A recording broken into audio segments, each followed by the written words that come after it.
he thought. All these truths tumbling around each other in his head. There must be a way to puzzle the pieces together.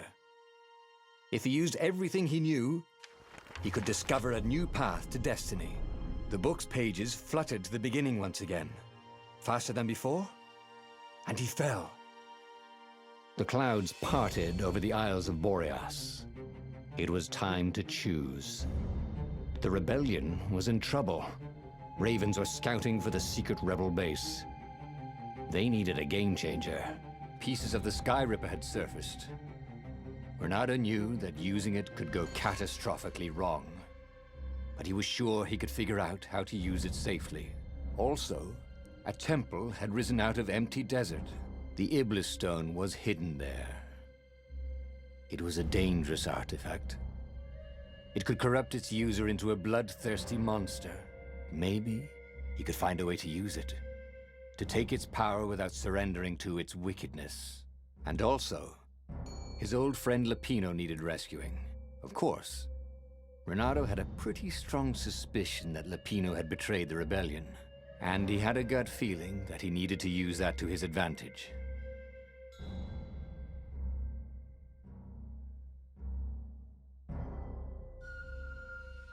Reynardo finally realized that Lupino was a traitor to the cause, and maybe Reynardo could use that somehow.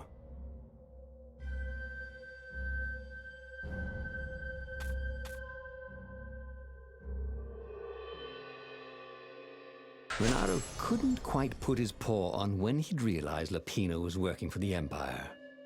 He'd never exactly seen Lupino sending coded messages to the palace, but he was sure. The rabbit had been on too many disastrous missions where he was the only survivor, or where he accidentally missed getting on the boat that went down to the abyss in flames. If Reynardo could prevent Lupino from getting back to the fleet with all the intelligence he'd probably gathered, it might be worth the trip.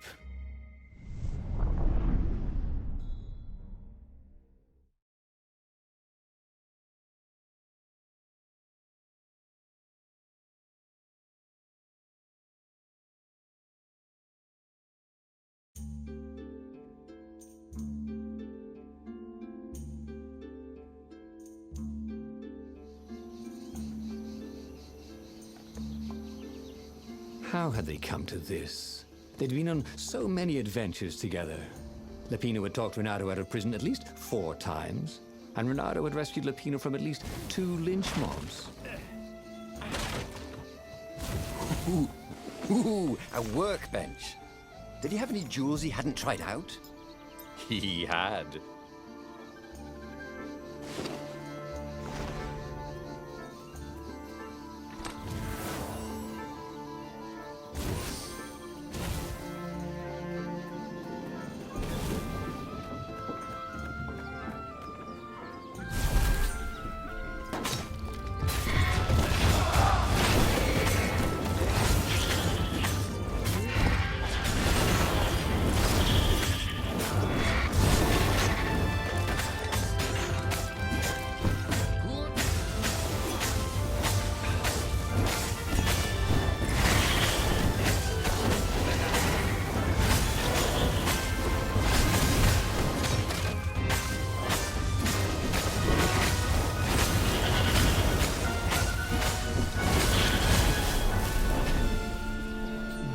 Felt that the rabbit resented him. Lupino was hilarious because he was so down on himself and everyone else. But behind the laughs, he wasn't a happy camper. Ooh, was this payback? Or did the Empire have his little white tail in a vice?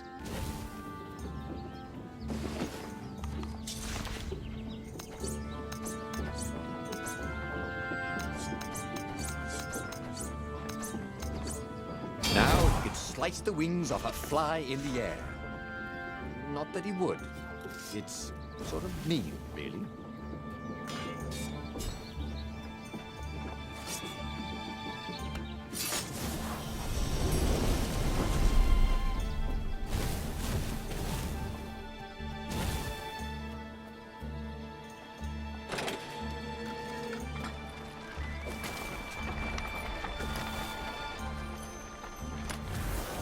This chest contained blank passports from 15 countries. And something useful.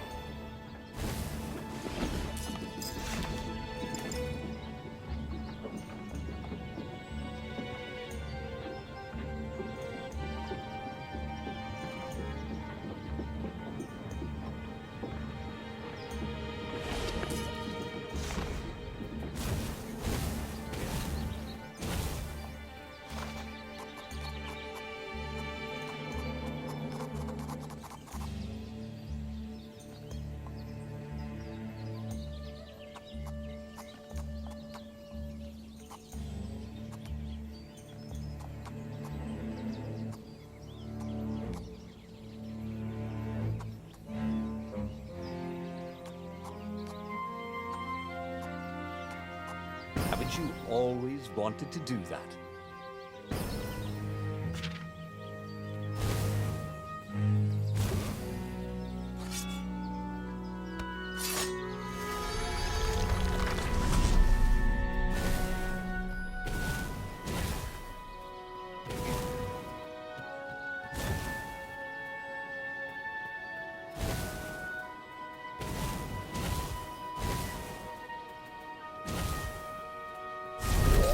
You shall not pass!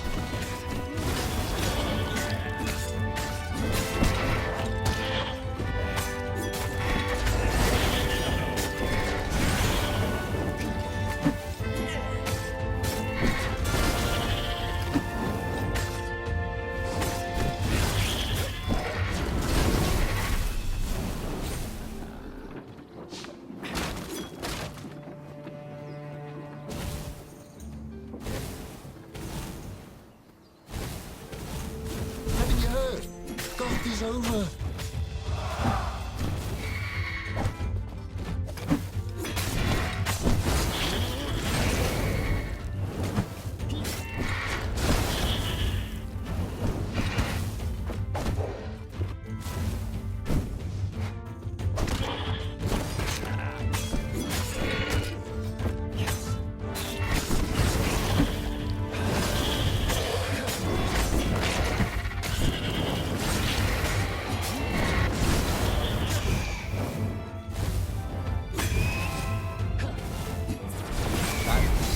Going to hurt.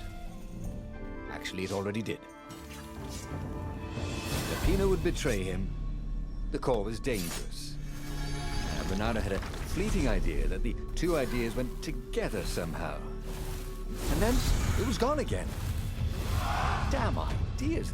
They never stuck around when you needed them.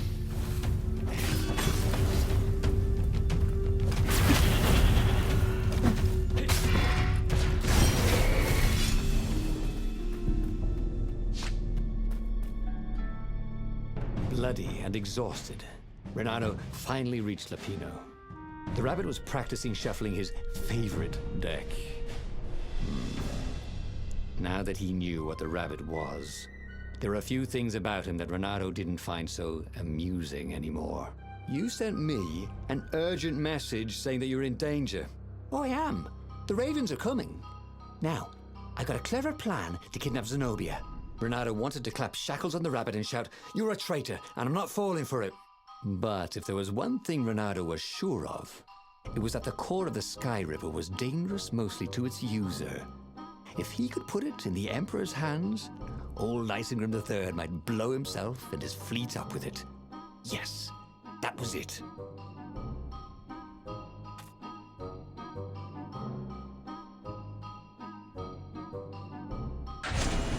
Reynardo felt like a real hero, brave and smart. He told the rabbit all about the Sky Ripper's God's Eye core. "I'll go get the core while you attack Zenobia," he told the rabbit. "But wait, I've an even better idea. I'll get the core and you attack Zenobia," said the rabbit. "Right, yeah, that is better," agreed Reynardo. Perfect. The traitor would make sure the Emperor got the core. Now Reynardo just needed the Emperor to use the core. If he could only get something that the Emperor wanted very badly. Zenobia. He could save her and bait the Emperor at the same time.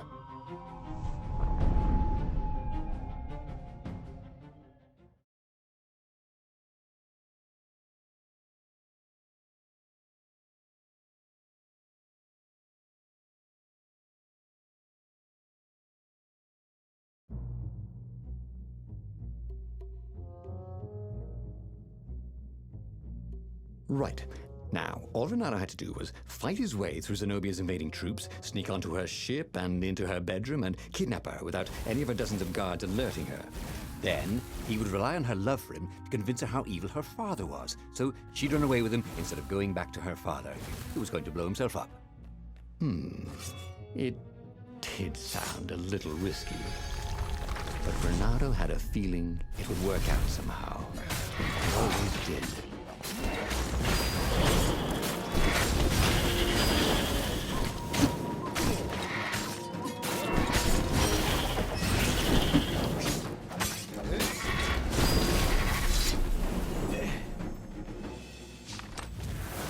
Ooh, sparkly, thought Reynardo.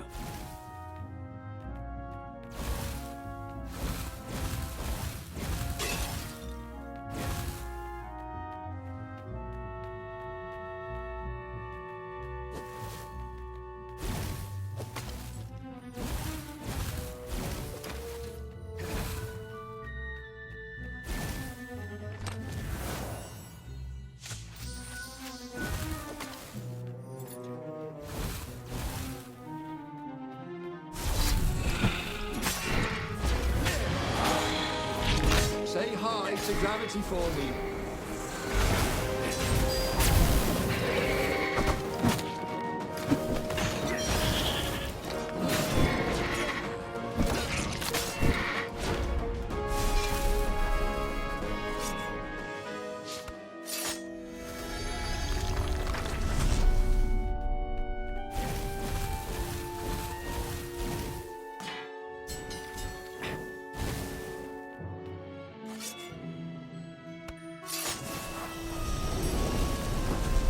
Had that door been opened before?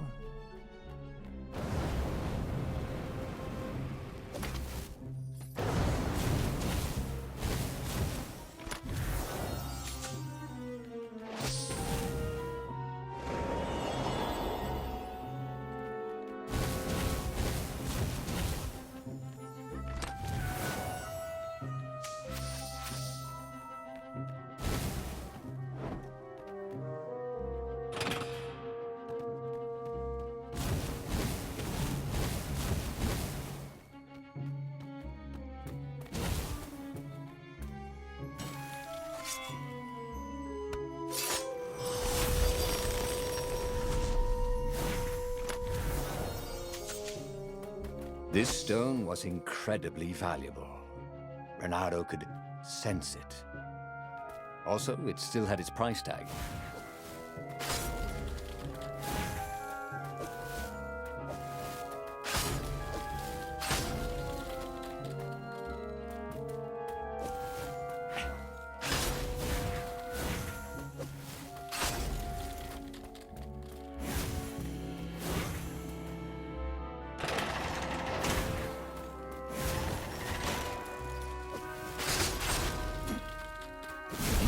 Really slice like ham. Reynardo was halfway to Zenobia's encampment when Lupino showed up. He was disheveled and distraught. They jumped us. I barely got away. Oh, they got the core. Oh, it was all going according to plan, thought Reynardo. Now he just needed Zenobia on his side. Yes, that was even better. The Iblis stone. Zenobia could get it. And then the Emperor would have to pursue them. Wait, no. The gem would corrupt anyone, even her. That's it, he thought. Even Lupino. Even though Lupino was already a traitor. It would turn him against his secret master, the Emperor. He would try to make himself Emperor. And the Emperor would have to defend himself with the core. Boom. He was a super genius.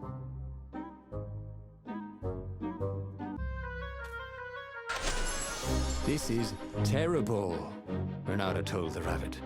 If only I had gone for the Iblis stone. But now it's lost in enemy territory. He handed Lupino a map. It gives the bearer so much power. We can only hope the Emperor never finds it. What was that? Said Lupino. I think someone's following us. I didn't hear anything. Rabbit ears. You go on ahead. I'll check it out. And with that, Lapino hopped off with the map.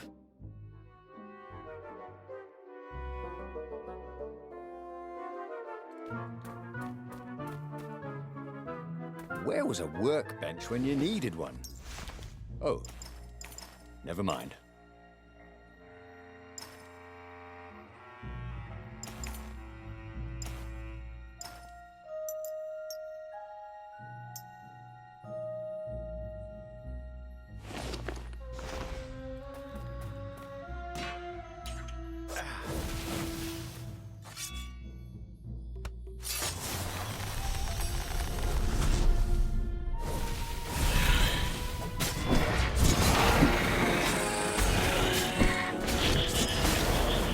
Don't be shy.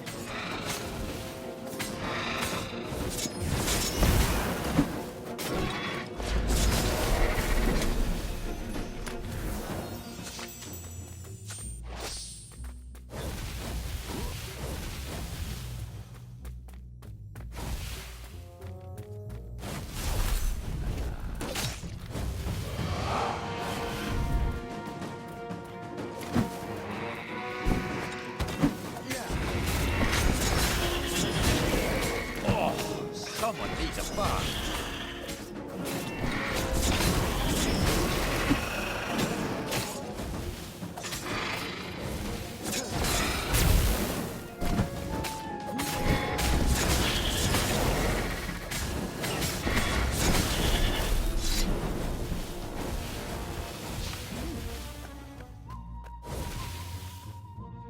Reynardo slinked through Zenobia's ship, making no sound at all. She was curled up on her bed. He'd forgotten how beautiful she was, how sleek, how soft. He tapped her on the shoulder with his sword. She was made of smoke, and he noticed he had a very solid blade to his throat. "Did you really think you could capture me?" purred a familiar voice. "I just wanted to chat," said Reynardo. "Did you ever wonder why the Emperor adopted you? He needs a sacrifice, someone who truly loves him, to make a bargain with the lost gods." "That's a vicious lie. He wants to bring them back." That's crazy. Why would anyone... They could make him immortal. An eater of souls. And with that, her eyes widened. She understood. Reynardo told her how he had rescued a priest whose order had been massacred. How he had slept in a burnt village. At midnight, the Emperor's victims had come to him in his dreams to tell him of the hideous eldritch rituals they'd been sacrificed in. He could still see those kittens and puppies, their wide, sad eyes, their moist noses. "You can't prove that." "I've got a witness at the observatory."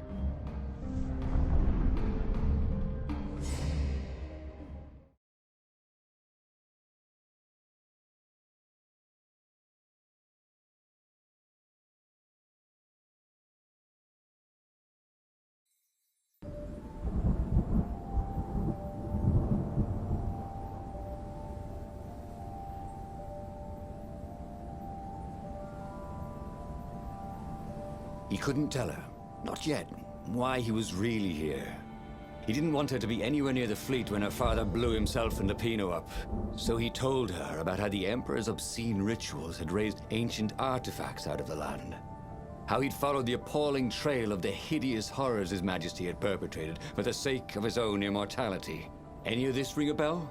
he said. "He told me it was all lies." "You've always known when I was lying. I always hated that about you," said Reynardo. The rebellion had started after atrocities that the Empire hushed up. Reynardo had rescued a priest whose order had been massacred for one book. He had slept in a burnt village. Dead kittens and puppies had come to tell him what the Emperor had done to them.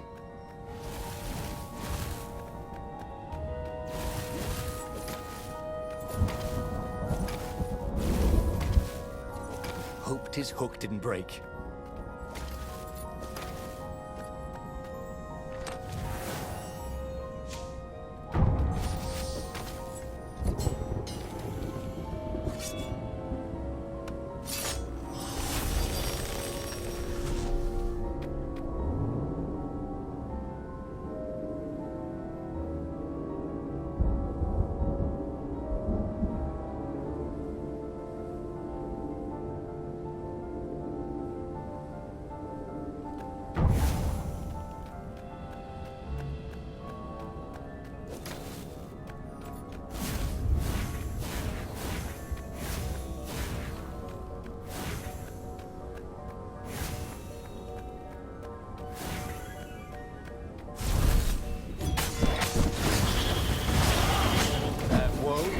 personal space?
Don't you think I'd know if my father started practicing black magic?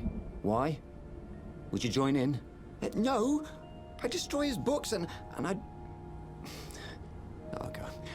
Okay, you're not completely wrong. They've resurrected one of his victims. Well, look, I mean, look, it's not exactly alive, but it can talk. A true witness, she said.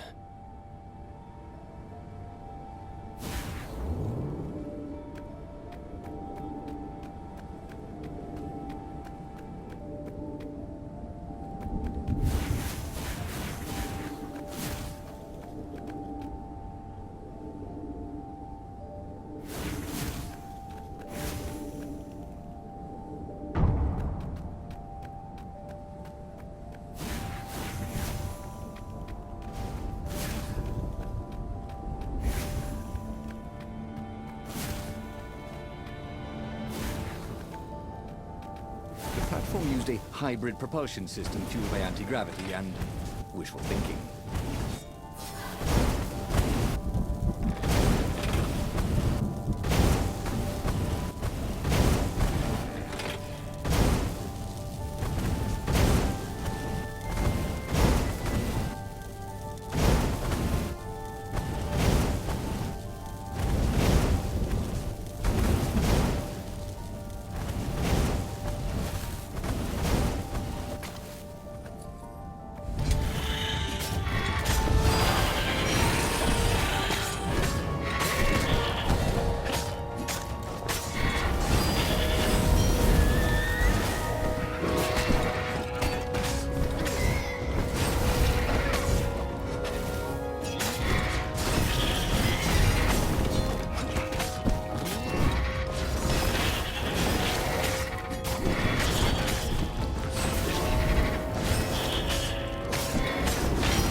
Reynardo knew more than he ever had.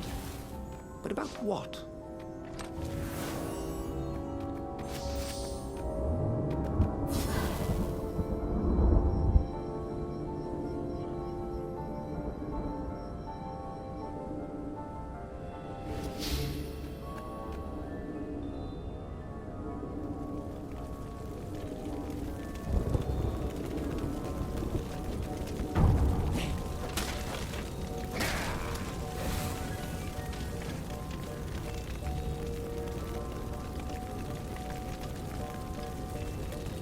The observatory was a burning hulk.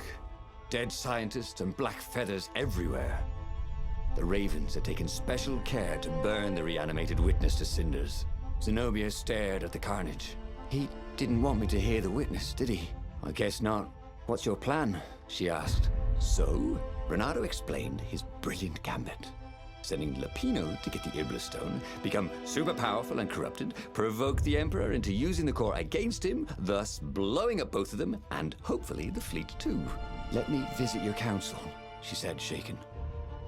I want to help. Could he really trust her?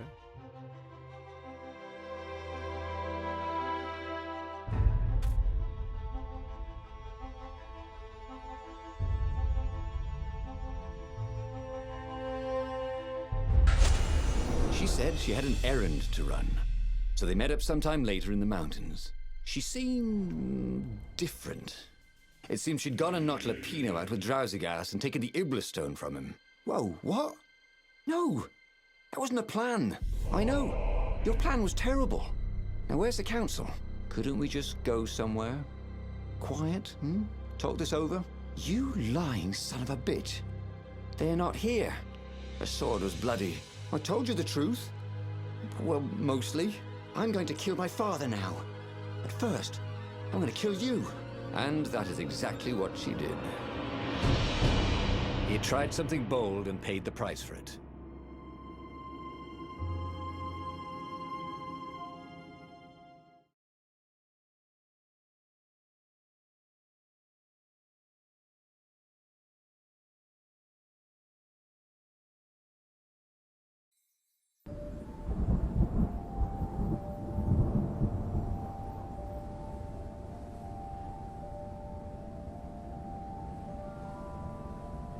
He couldn't tell her, not yet, why he was really here.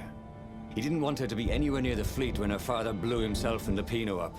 So he told her about how the Emperor's obscene rituals had raised ancient artifacts out of the land.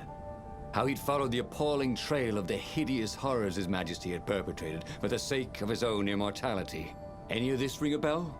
He said. He told me it was all lies. You've always known when I was lying. I always hated that about you, said Reynardo. The rebellion had started after atrocities that the Empire hushed up. Reynardo had rescued a priest whose order had been massacred for one book. He had slept in a burnt village. Dead kittens and puppies had come to tell him what the Emperor had done to them.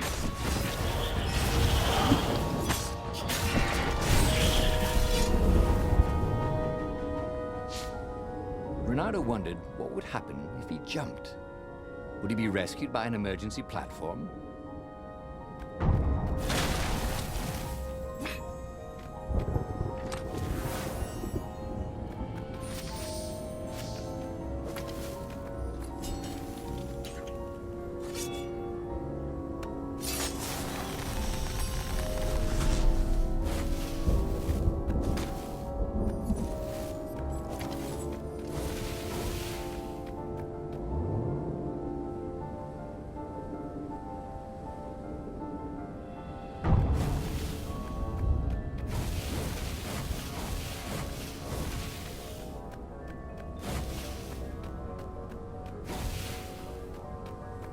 Everybody who wants to die, raise your weapon.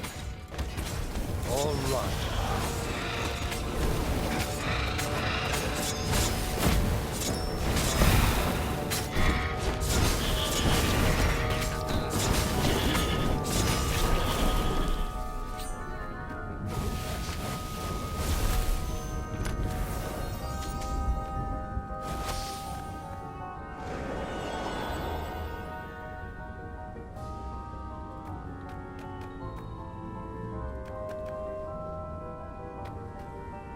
Don't look down, he thought.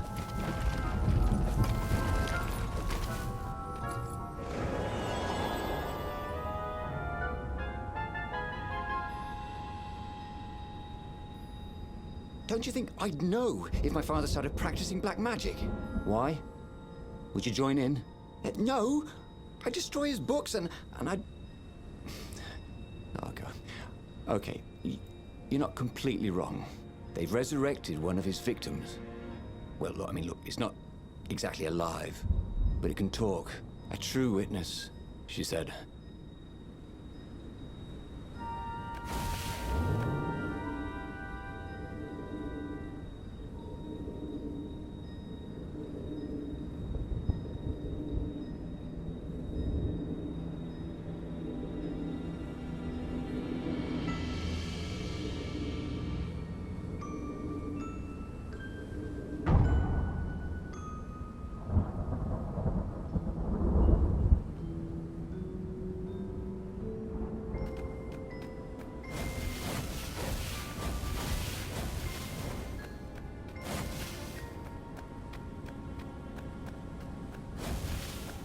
People had laughed at the government workbench placement program, but you could see the benefits everywhere.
Somebody had been watching.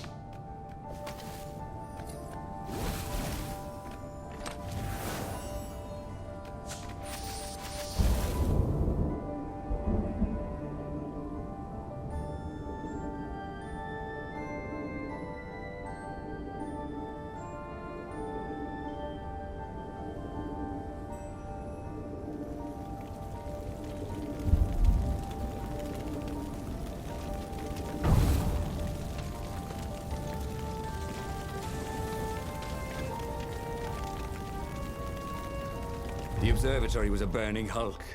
Dead scientists and black feathers everywhere. The ravens had taken special care to burn the reanimated witness to cinders. Zenobia stared at the carnage. He didn't want me to hear the witness, did he? I guess not.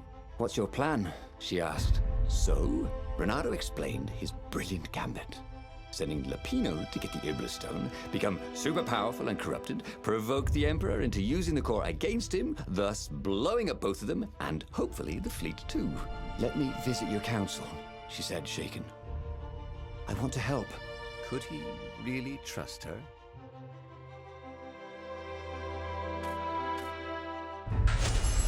He'd done it.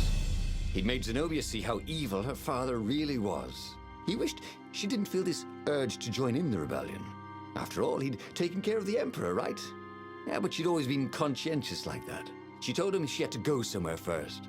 So Reynardo gave her the location of the secret base, and they agreed to meet in the ruins. He had a very good feeling about this.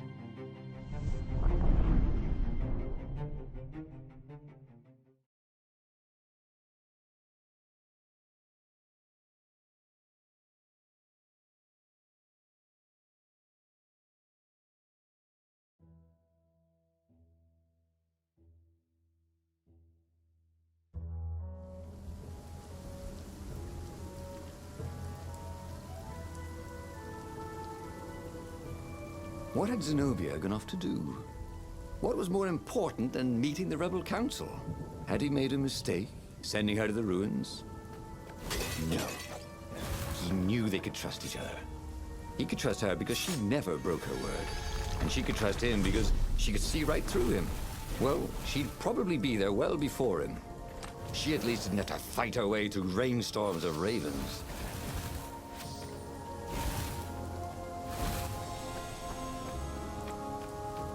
Reynardo knew the raw power he had gained could be molded into greatness.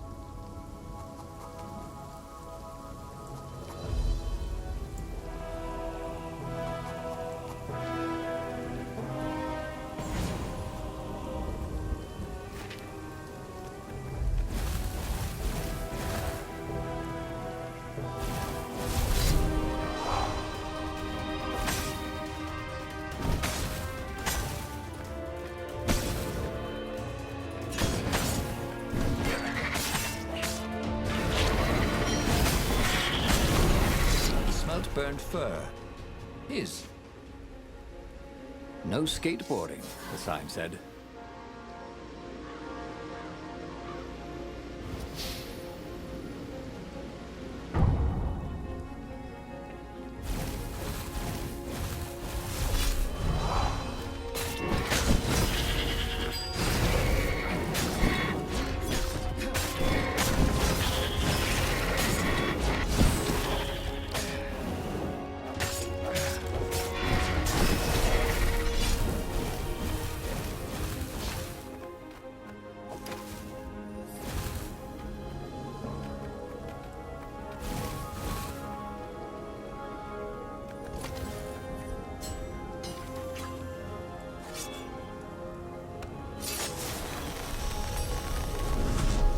was time for a little exploration.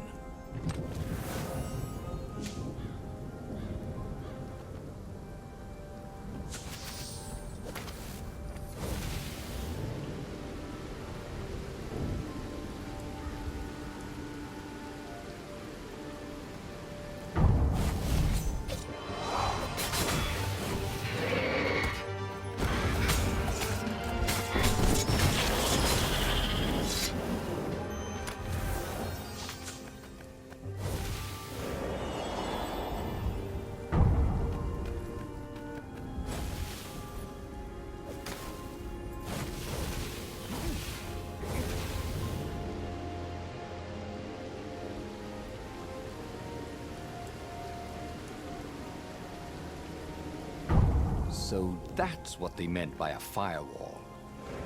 What unlocks a firewall?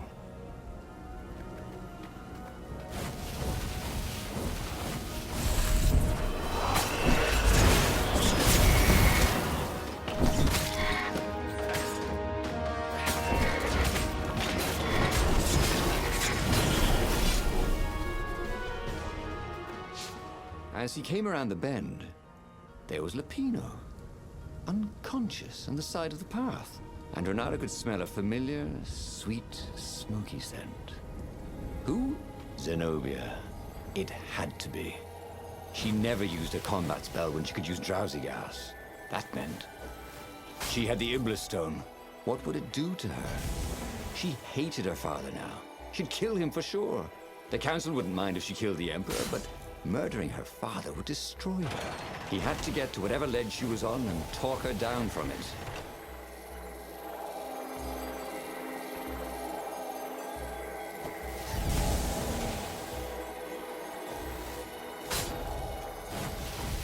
Hey, how do you tell if someone's far away or just really small?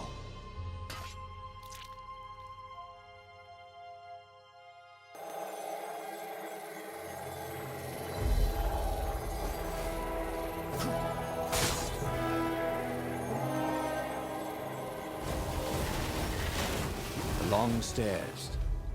So he was close to the rebel base. Nothing was on fire. So far, so good.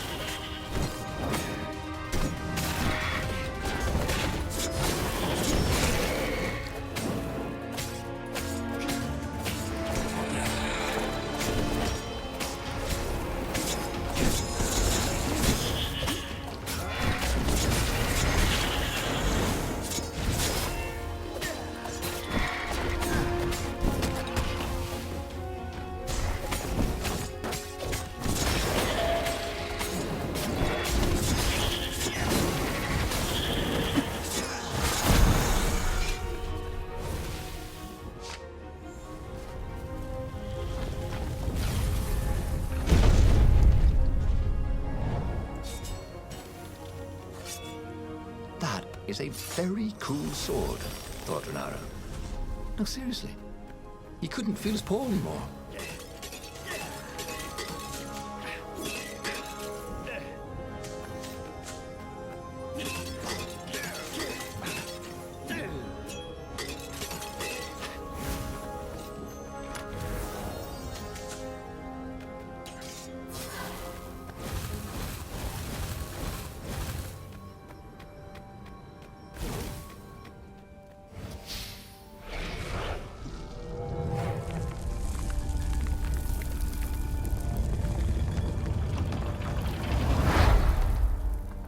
Everyone in the council chamber was dead. Zenobia stood shivering in the courtyard, drenched in blood. Why? He managed. They started arguing with me. I lost my temper and I wanted their blood. Not me. The stone did. Why did you take it from Lupino? I had a plan. You had a stupid plan, she said. I'm going to go kill my father now. No, you can't. You'll just take his place. You'll become worse than him. Get out of my way, or I'll kill you too.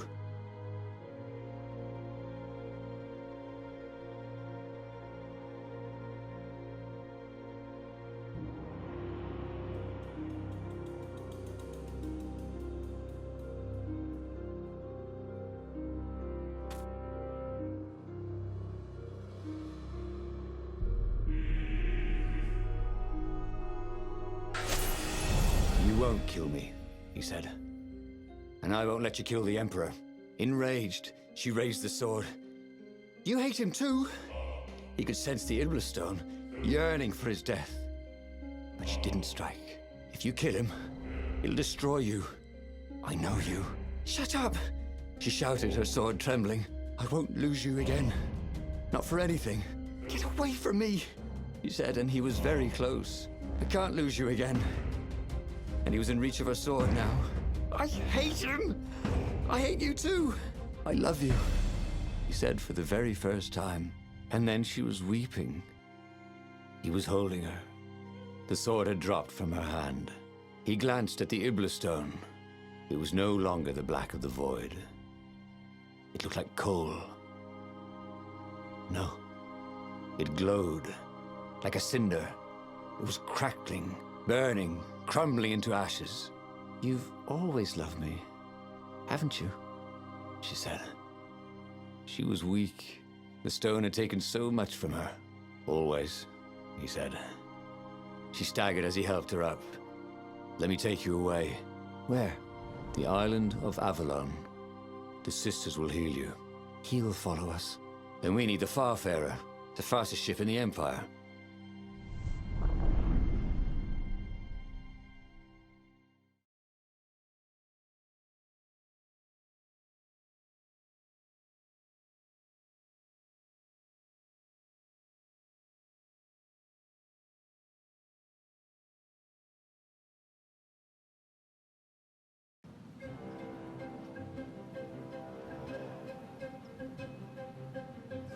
The Empire had seized his ship. They'd have to take it back.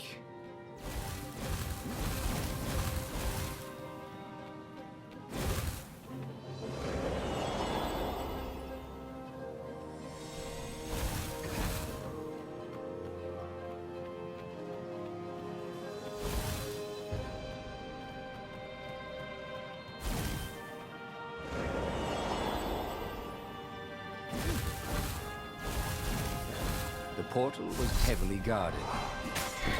Let's go someplace they really didn't want us to go.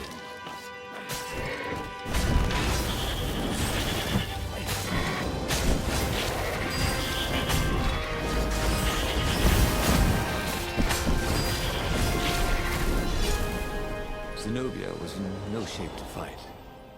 But he'd never fought so well. He wasn't fighting for money or loot or a cause. He was fighting for her, for them. His sword danced, his feet flew, and the ravens recoiled from his ferocity.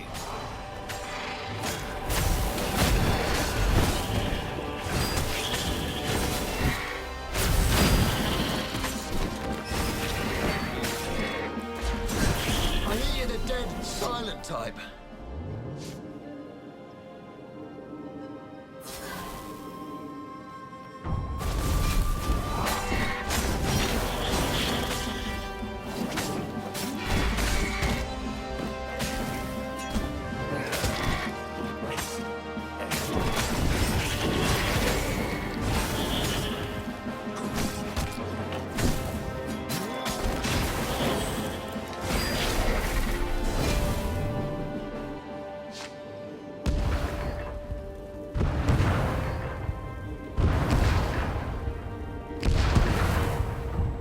There it was, his beautiful skycraft, the Farfarer.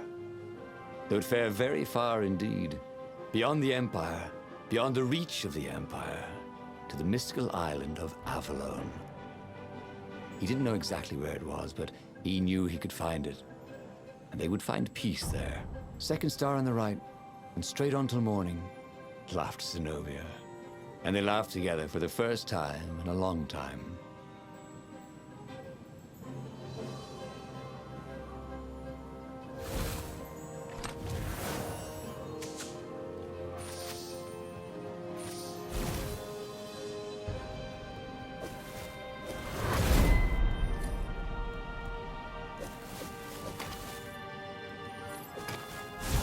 Time, boys! Go on to lead, Raven.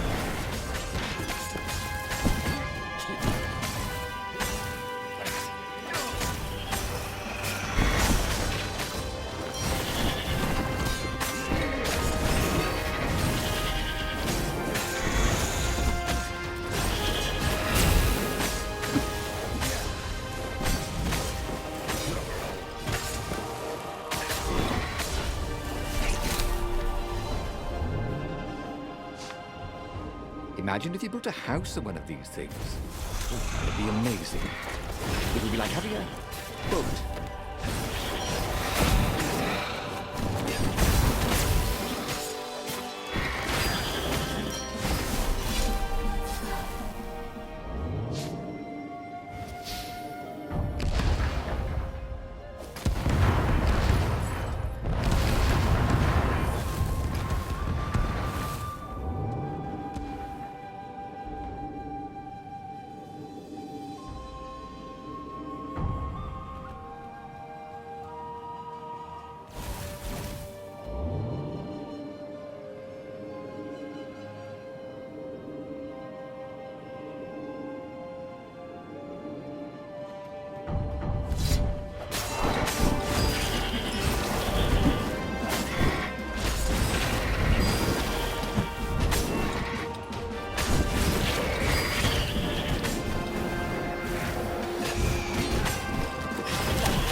Reynardo had always wanted a flying carpet. This was more like a flying tabletop, but it would do.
But they did not go unnoticed.